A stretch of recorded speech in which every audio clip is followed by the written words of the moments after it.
അസ്സലാമു അലൈക്കും. ഈ വീഡിയോ കാണുന്ന ആരെങ്കിലും ഇങ്ങനെ ചിന്തിക്കാറുണ്ടോ, അല്ലെങ്കിൽ പറയാറുണ്ടോ, ഞാൻ അള്ളാഹുവിന് വേണ്ടി രാവും പകലും എത്ര സുജൂദ് ചെയ്യുന്നു, ഞാൻ എത്ര നോമ്പെടുക്കുന്നുണ്ട്, ഞാൻ എത്ര കരഞ്ഞ് കരഞ്ഞ് പ്രാർത്ഥിക്കുന്നുണ്ട്, ഞാൻ അള്ളാഹുവിന് ഇഷ്ടമില്ലാത്ത ഒരു തെറ്റ് പോലും ചെയ്യണില്ല, എന്നിട്ടും എന്താണ് റബ്ബ് എനിക്ക് മാത്രം ഉത്തരം നൽകാത്തത്? എന്റെ പ്രാർത്ഥന അവിടുന്ന് കേൾക്കണില്ലേ?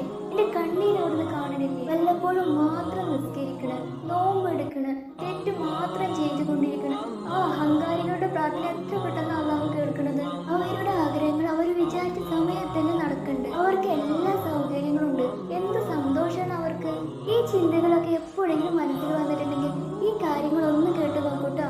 ഒരു വിഭാഗം അടിമകൾ പ്രാർത്ഥിക്കുമ്പോൾ അള്ളാഹു അവന്റെ മലക്കുകളോട് പറയും, അവൻ പ്രാർത്ഥിക്കട്ടെ, അവൻ ഇപ്പോൾ ഞാൻ ഉത്തരം നൽകില്ല. അപ്പോൾ മലക്കുകൾ അള്ളാഹുവിനോട് ചോദിക്കും, അള്ളാഹുവേ, എന്തുകൊണ്ടാണ് ആ അടിമത്താണ് കേട് ചോദിച്ചിട്ടും അവിടുന്ന് ഉത്തരം നൽകാത്തത്?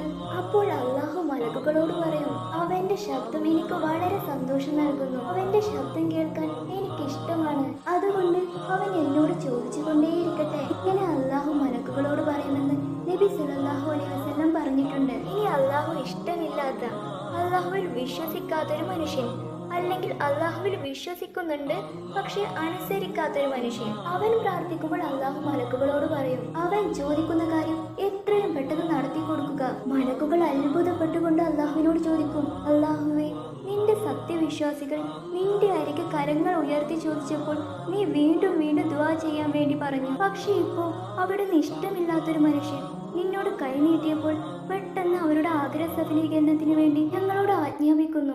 ഇതിന്റെ കാരണം എന്താണ് റബ്ബേ? അപ്പോൾ അള്ളാഹു മലക്കുകളോട് പറയും, അവന്റെ ശബ്ദം എനിക്ക് അരോചകമാണ്, അവന്റെ ശബ്ദം കേൾക്കാൻ ഞാൻ ഇഷ്ടപ്പെടുന്നില്ല, അതുകൊണ്ടാണ് അവന്റെ ആഗ്രഹങ്ങൾ നടത്തി കൊടുക്കൂ എന്ന് ഞാൻ തിടുക്കത്തിൽ പറഞ്ഞത്. ഇപ്പോൾ എല്ലാവർക്കും മനസ്സിലായില്ലേ എന്തുകൊണ്ടാണ് നമ്മുടെ പ്രാർത്ഥനകൾക്ക് ഉത്തരം കിട്ടാത്തതെന്ന്? പ്രാർത്ഥനകൾക്ക് ഉത്തരം ലേറ്റ് ആകുന്നതോറും നമ്മൾ സന്തോഷിക്കുകയാണ് വേണ്ടത്. കാരണം നമ്മുടെ ശബ്ദം കേൾക്കാൻ അള്ളാഹു ഒരുപാട് ഇഷ്ടപ്പെടുന്നു. വേറൊരു സന്തോഷ വാർത്ത കൂടിയുണ്ട്. നമ്മുടെ പ്രാർത്ഥനകൾക്കുള്ള ഉത്തരം എത്ര ലേറ്റ് ആകുന്നു അത്രയും നല്ലതാണ്. നമ്മൾ പ്രാർത്ഥിച്ചതിനേക്കാൾ, നമ്മൾ ആഗ്രഹിച്ചതിനേക്കാൾ എത്രയോ ഇരട്ടി വലുതായിരിക്കും അതിന്റെ ഉത്തരം. ഇനി ആരും നമ്മുടെ പ്രാർത്ഥന അള്ളാഹു കേൾക്കുന്നില്ല, കാണുന്നില്ല എന്നൊന്നും പറഞ്ഞ് വിഷമിക്കണ്ടട്ടോ. നമ്മുടെ കാര്യങ്ങളൊക്കെ അള്ളാഹുവിനോട് ചോദിച്ചുകൊണ്ടേയിരിക്കുക. ഇൻഷാ അല്ലാഹ് തീർച്ചയായും നമുക്കുള്ള ഉത്തരം ലഭിക്കും. തീർച്ചയായിട്ടും അള്ളാഹു ക്ഷമാശീലരുടെ കൂടെയാണ്. അല്ലയോ സത്യവിശ്വാസികളെ, നിങ്ങൾ സഹായത്തെ തേടുക, ക്ഷമ കൊണ്ടും നിസ്കാരം കൊണ്ടും. എല്ലാവരും ക്ഷമിച്ചുകൊണ്ടേയിരിക്കുക. ഇൻഷാ അല്ലാഹ് എല്ലാത്തിനും പരിഹാരം ഉണ്ടാവും. ഞാൻ പോവാണ്. ഇൻഷാ അല്ലാഹ് പുതിയൊരു വീഡിയോ ആയിട്ട് നാളെ കാണാട്ടോ. അസ്സലാമു അലൈക്കും.